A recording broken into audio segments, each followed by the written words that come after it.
میرے محترم بھائیوں، اللہ رب العالمین نے نبی علیہ الصلوۃ والسلام کو خاتم النبیین بنائے۔ ما کان محمد ابا احد من رجالکم ولکن رسول اللہ و خاتم النبیین۔ آپ پر میرا یہ عقیدہ اور ایمان ہونا چاہیے کہ نبی علیہ الصلوۃ والسلام پر نبوت کے دروازے بند ہیں۔ آپ علیہ الصلوۃ والسلام خود فرما رہے ہیں، انا خاتم النبیین، اے دنیا کائنات کے لوگوں سن لو، میں ہوں خاتم النبیین، لا نبی بعدی، میرے بعد کوئی نبی نہیں آئے گا۔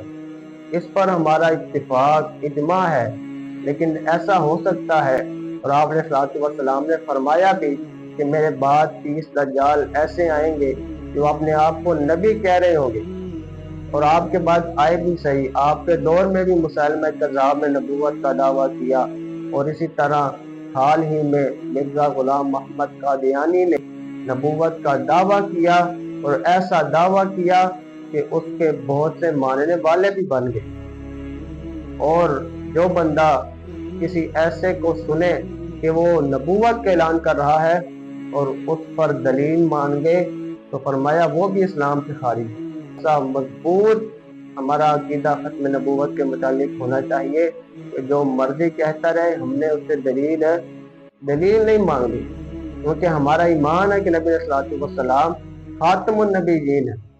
اور اگر بات کی جائے غلام محمد قادیانی کی، تو یہ تو وہ شخص ہے جس کو جو کہا جاتا تھا کہ اپنے آپ کو وہی تسلیم کر لیتا تھا۔ پھر یہ اس سے بڑھتا بڑھتا معاذ اللہ اتنا بڑھ گیا کہ میں بھی معاذ اللہ نبی ہوں۔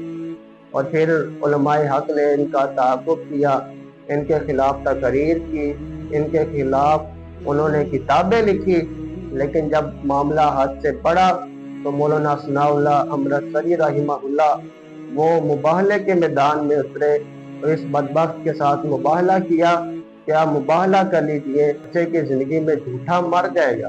اور پھر ایسا ہی ہوا جو طے ہوا تھا کہ ہیضے کی بیماری میں مرے گا، وہ ہیضے کی حالت میں اور بڑی گندی موت مرا۔